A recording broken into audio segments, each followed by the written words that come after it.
안녕하십니까. 맨눈으로 세상의 흐름을 읽어드리는 Y타임스 정세분석의 주북일입니다. 우크라이나 수도인 키우에 대한 이 러시아군의 총공세가 다시 시작됐습니다.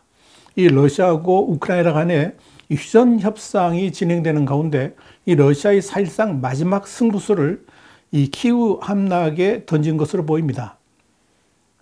이 러시아의 키우 함락은 이 사실상 젤렌스키 우크라이나 대통령을 비롯한 지도부를 우크라이나 중심에서 내쫓았다, 이런 의미, 그리고 수도를 함락함으로 인해 가지고 우크라이나를 접수한 것이나 다름없다, 이런 명분 때문에 이 애초부터 키우 함락에 러시아군 작전의 제1 목표를 뒀습니다만은 번번이 이 작전이 실패하면서 러시아군은 체면을 구겼었죠.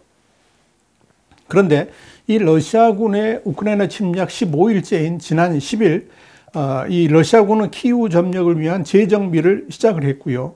결국 이 러시아군은 키우 북쪽으로 15km 지점까지 접근을 한 것으로 알려졌습니다. 러시아군은 작전 개시 하루 만에 일부 지역의 경우에는 5km 정도를 더 접근하는 성과를 거두기도 했지만 또다시 교착 상태에 빠져 있는 상황입니다. 이번 작전에 임하는 러시아군의 각오는 남다릅니다. 이번 키우 점령 작전에 실패하면 러시아군은 더 이상 회복할 수 없는 치명타를 남길 수도 있기 때문에 그렇습니다. 그래서 이 러시아군은 최근에 이 지역 부대의 구성을 대폭 재편한 것으로 알려졌습니다. 미국 CNN은 키우 인근에 60여 킬로미터 이상 늘어섰던 이 러시아 증원 보급부대 행렬이 대부분 흩어진 것이 위성사진으로 확인됐다라고 말했습니다. 이들 후속 부대가 최전선 부대와 합류해가지고 대대적인 공격을 가할 태세를 갖추고 있다는 겁니다. 문제는 시가전입니다. 키우 점령을 위한 러시아군의 작전이 또다시 시작된 지 6일째가 되어가는 16일 현재까지도 별다른 진척을 보이지 못하고 있는데, 이건 결국 시가전의 열세를 러시아군이 극복하지 못하고 있기 때문에 그렇다, 이렇게 볼 수가 있을 겁니다. 통상적으로 이 대도시의 시가전은 공격하는 쪽이 매우 불리합니다. 방어하는 쪽이 당연히 복잡한 시가지의 구조라든지 상황 정보에 훨씬 밝기 때문에 그런 거죠. 자, 그렇다 보니까 러시아군이 키우 함락 작전을 또다시 시작했으면서도 벌써 일주일여가 다 돼가는 상황에서 특별한 진척을 보이지 못하고 있는 겁니다. 자, 그러다 보니까 러시아군은 함락 작전이라기보다는 아예 키우를 초토화하는 쪽으로 방향을 잡은 것으로 보입니다. 여기에 대해서 영국 일간 텔레그라프는 14일 이런 보도를 했습니다. 러시아군이 시가전을 벌여도 별 소득이 없을 것으로 생각해서 이 러시아가 압도적인 화력을 동원해서 초토화 전략을 펼칠 가능성이 높고, 그렇게 되면 엄청난 민간인 피해가 불가피할 것이다, 이렇게 보도를 한 겁니다. 문제는 러시아군이 아무리 초토화 작전을 펼친다고 해도 키우라는 이 우크라이나 수도의 모두를 파괴할 수는 없다는 겁니다. 더불어서 러시아군이 그렇게 쏟아부을 포탄이라도 제대로 준비되어 있는지, 이것도 의문이라는 점입니다. 또 아무리 초토화를 한다고 해도 그 다음에는 러시아군이 어차피 시가지 진입을 해야 되고 그때 또다시 시가전을 할 수밖에 없습니다. 그런데 우크라이나 침공에 투입된 러시아군에는 젊고 경험 없는 병사들이 대부분인데 반해서 우크라이나군은 러시아군보다는 훨씬 더 훈련받은 병사들이 많습니다. 여기다가 이 우크라이나군은 서방으로부터 지원받은 우수한 대전차 무기를 다량 보유하고 있습니다. 미국이 제공한 이 제블린 대전차 미사일은 물론이고요, 발사할 때 후폭풍이 거의 없는 대전차 미사일 발사 장치인 영국과 스웨덴 합작품 NLAW도 다수 보유하고 있습니다. 자, 이런 상황에서 아무리 이 러시아군이 무차별 융단 폭격으로 키우를 초토화시킨다고 해도 키우를 완전히 손에 넣기에는 쉽지가 않을 겁니다. 또한 러시아가 이렇게 장기간 키우 함락 작전을 벌일 수 있는 군사 장비는 물론이고 또 다른 보급품들의 조달 역시 제대로 이루어질지도 의문입니다. 국제전쟁학연구소의 벤베리 연구원은 시가전의 특성상 공격군이 방어군을 압도하려면 최대 9배의 병력을 보유해야 된다고 설명했습니다. 그런데 러시아군이 과연 그렇게 숫자적 우위, 또 보급품 우위를 지킬 수 있을 것인지에 대해서 많은 의문이 드는 겁니다. 이와 관련해서 러시아 연방보안국, 그러니까 FSB 출신의 이고리 부세블로도비치 기르킨 도네츠크 인민공화국 국방부 장관은 최근 텔레그램 글에서 이렇게 말을 했습니다. 공격군과 방어군의 병력 비율은 이미 우크라이나가 우세를 하고 그 우세는 날로 커질 것이라 그랬습니다. 그러면서 그는 이 러시아의 초기 계획은 과도하게 낙관적이었다 그러면서 부분적인 동원체제를 가동하지 않는다면 이 전쟁은 몇 년이 지나도 러시아가 이기기 어려울 것이다. 이렇게 전망을 한 겁니다. 뉴욕타임스도 전쟁 종식의 양상을 시나리오별로 조망을 하면서 러시아군이 키이우를 점령하려면 무자비한 폭격과 수주 또는 수개월 동안 가가호를 상대로 펼치는 시가전을 결합해야 할 것으로 전망을 했습니다.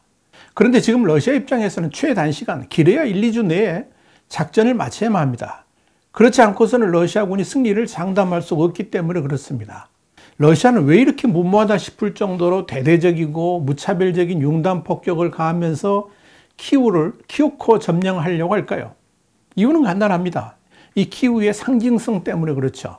키우가 바로 우크라이나의 수도이고 또 그곳에 젤렌스키 대통령이 있기 때문에 그렇습니다.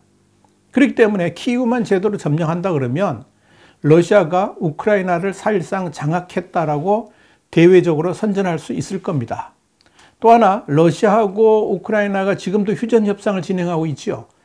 16일에도 4차 휴전협상이 진행됩니다.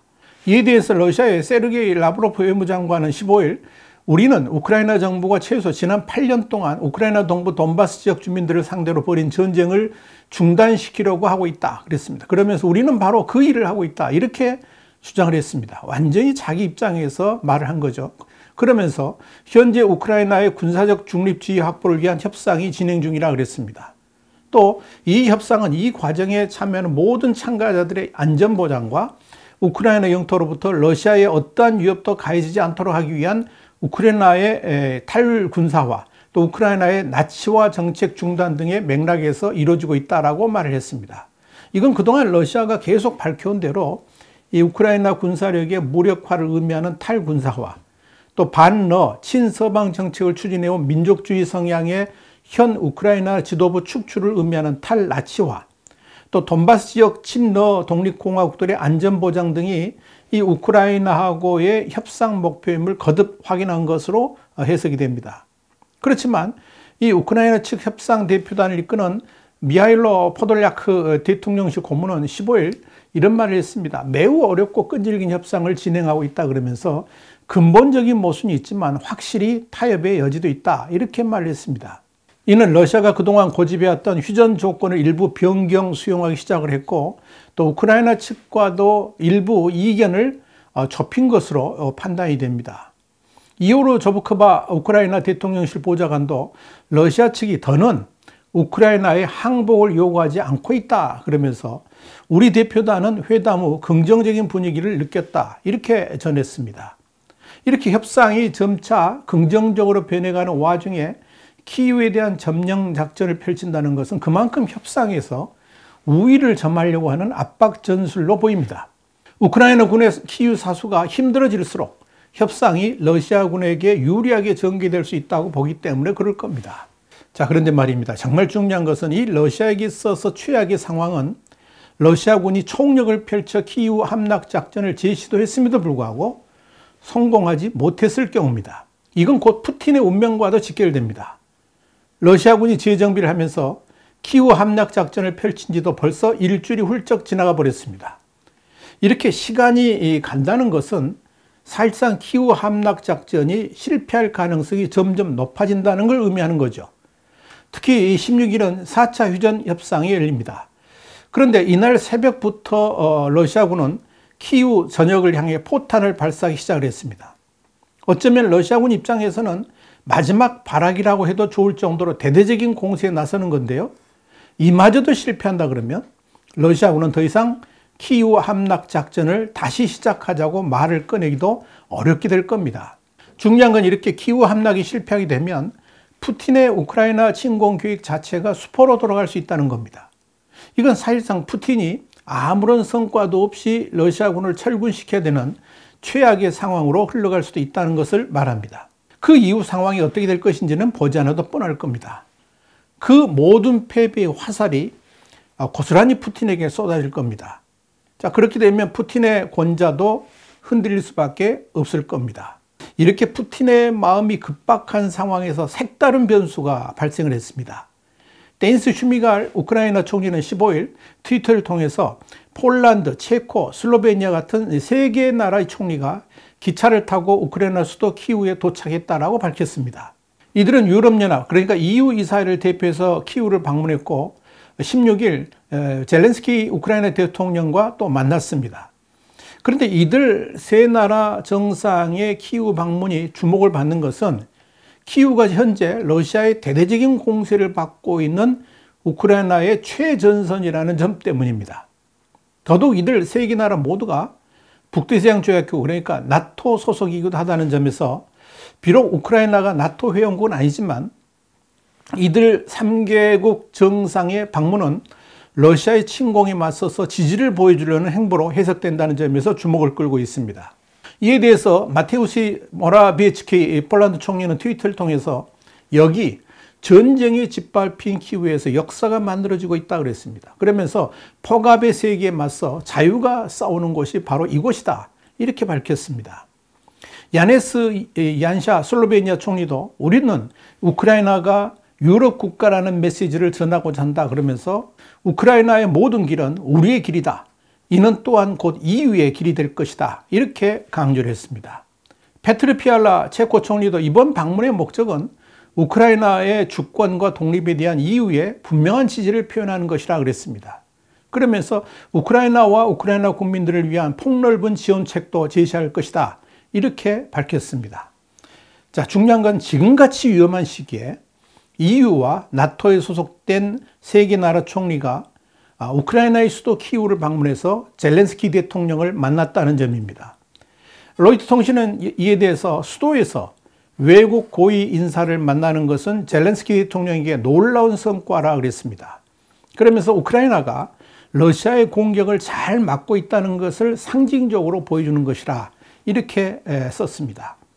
자, 상황이 이렇다 보니까 이 러시아군이 함부로 이들 3개 나라 정상에 있는 키우를 무차별 폭격하기는 어려워질 겁니다. 그렇게 또 하루 이틀이 지납니다. 속 타는 것은 푸틴일 것입니다. 여기다가 이 우크라이나의 키우 시장은 지난 8일 프란치스코 교황에게 서한을 보냈습니다. 교황의 개인적인 방문이 생명을 구하고 키우와 우크라이나 혹은 그 너머의 평화로 가는 길을 닦는 열쇠라 그러면서 교황의 방문을 공식 요청한 겁니다. 우크라이나 상황은 이렇게 흘러가고 있습니다. 어쩌면 푸틴의 강력한 지시 때문에 다시 키우를 포위하고 함락을 시도할지 모르겠지만 그렇다고 러시아군이 키우를 쉽게 함락시키지는 못할 것으로 보입니다.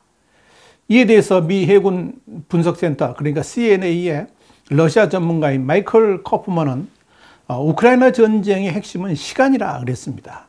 그러면서 우크라이나가 러시아군을 격퇴할 수는 없지만 우크라이나는 전쟁에서 이길 수 있다, 이렇게 말한 겁니다.